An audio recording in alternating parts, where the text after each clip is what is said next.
ان میں سے نمبر 1 ایران ہے.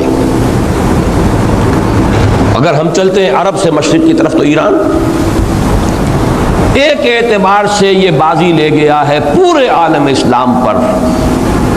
ان کے مذہبی عقائد، ان کی فقہ سے ہمیں جو اختلاف ہے وہ ہے اپنی جگہ پر ہے. آپ کو معلوم ہے میرے بارے میں کسی کو اشتباہ نہیں ہو سکتا اس اعتبار سے. میری جس درجے دشمنی رکھی گئی ہے، جس طرح میرے سر کا جو ہے مطالبہ ہوتا تھا. 2 ہی آدمی تھے پاکستان میں کہ جن کے سر مانگے گئے، ایک کراچی کے وہ شاہ بلیغ الدین صاحب اور ایک میں.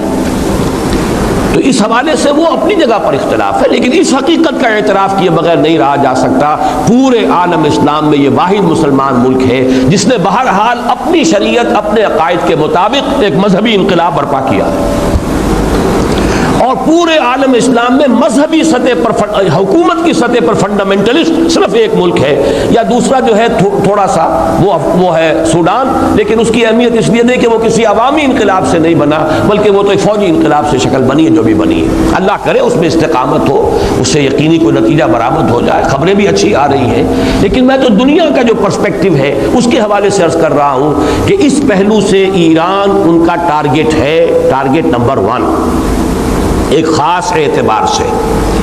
ٹارگٹ نمبر 1 ایک دوسرے اعتبار سے ہم ہیں، وہ میں بعد میں عرض کروں گا. چونکہ حکومت کی سطح پر فنڈامنٹلزم ہے اور وہ آیا ہے ایک عوامی انقلاب کے نتیجے میں، پھر ان کے پاس تیل کی دولت ہے. اس کے خلاف اکنامک سینکشنز بھی ہو جائیں تو اگر لیبیا کھڑا ہو سکتا ہے تو بہرحال وہ بھی کھڑا ہو سکتا ہے. اور نقشہ وہ دنیا کو دکھا چکا ہے کہ لڑا دے ممولے کو شہباز سے، یہ نقشہ بھی اس نے دکھا دیا. یہ ہے ایران کا معاملہ. نمبر 2 پاکستان. پاکستان 400 برس کی تجدیدی مساعی کا امین ہے، امانت دار ہے. پورے ہندوستان میں مجدد الفسانی رحمۃ اللہ علیہ، شاہ ولی اللہ دہلوی رحمۃ اللہ علیہ، سید احمد بریلوی رحمۃ اللہ علیہ، ان کا جہاد. پھر اس 20ویں صدی عیسوی میں یا 14ویں صدی ہجری میں علامہ اقبال جیسا مفکر، مولانا مودودی جیسا مصنف، مولانا الیاس جیسا مبلغ، شیخ الہند جیسا مجاہد حریت، پورے عالم اسلام میں ان کا پیرلل کوئی موجود نہیں. یہ 400 سال کی تاریخ ہے. اس کی امانت اور اس کے نتیجے میں یہاں کے مڈل کلاس میں فنڈامنٹلزم کا ایک نیوکلیس ہے،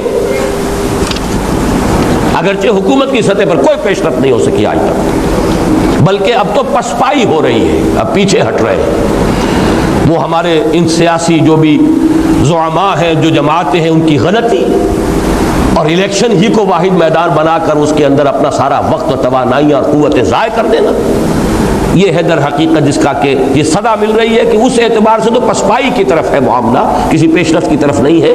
لیکن باہر والے تو دیکھتے ہیں نا کہ اندر کیا کچھ مواد موجود ہے. اگر مڈل کلاس میں وہ فنڈامنٹلزم کا بارود موجود ہے تو کسی بھی وقت اس کے اندر جو ہے وہ کوئی دھماکہ ہو سکتا ہے. دوسری بات جو ان کے لیے ایک اعتبار سے ٹارگٹ نمبر 1 ہمیں بنا رہی ہے وہ ہمارا ایٹمک نو ہاؤ ہے. پورے عالم اسلام میں اور کسی کے پاس نہیں. اسلامی بم اگر بنے گا تو یہی بنے گا.